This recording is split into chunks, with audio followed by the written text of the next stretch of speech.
Lagyan po natin ng pineapple, yung imamarinate po natin na pork para po sa caldereta.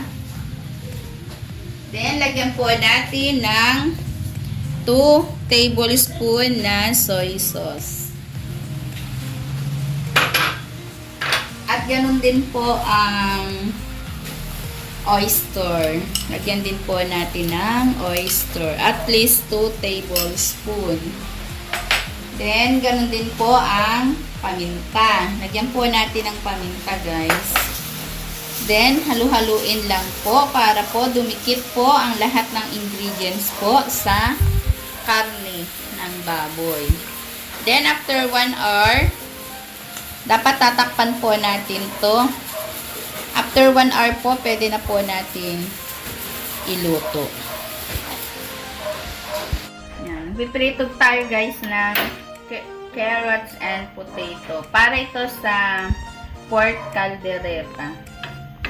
Ayan. Hindi po natin kailangan masyadong iprito.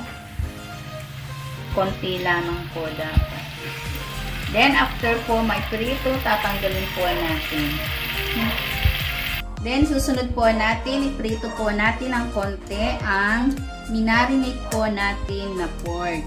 Hindi po masyadong ipiprito. Ayan.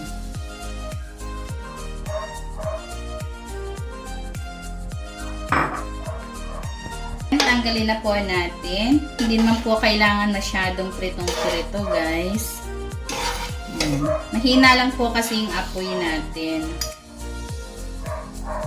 Then, mag-isa na po tayo ng bawang at sibuyas. Ayan.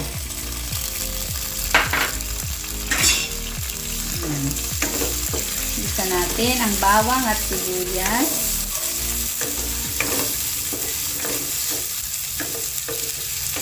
Lagyan natin ng tomato paste. Lagay na po natin agad. Then, halu-haluin lang po natin ang tomato paste. After po niyan, ilalagay po natin ang karne. Yung pinirito natin kanina. Lakasan natin, guys, ng apoy ng konti. At ilalagay po natin yung ating pinirito na karne kanina.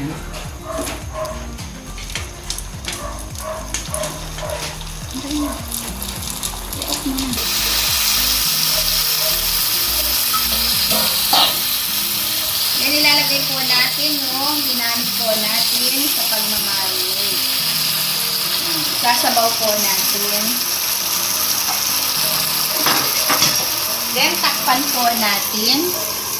Then, lagyan po natin ng 1 glass of water. Then, tatakpan po natin 30 minutes. Yan, tatakpan po natin after 30 minutes. Tingnan natin, guys, ang 1 can liver. Reno ito, guys. Pero, kayo pong bahala kung anong brand ang gusto niyo. Then, lagay na natin yung carrot na ating pinirito kanina. Lagay na rin po natin yung cheese para po talaga lasang-lasa.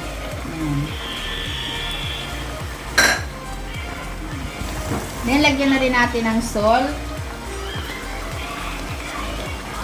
Then, lagay na rin po natin ang Norfolk. Dagdag po, ayan. Saka po yung potato na pinirito rin natin kanina. Ilagay na rin po natin.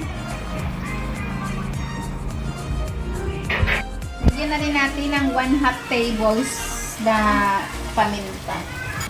Lagay na po natin yung bell pepper kasi luto na, guys. Ayan.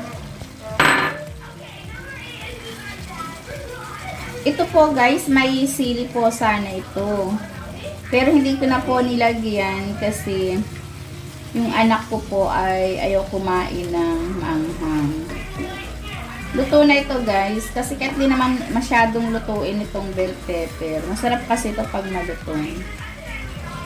Okay na to guys. Pwede na pong ihain ang caldereta. Pork caldereta. Masarap po ito guys.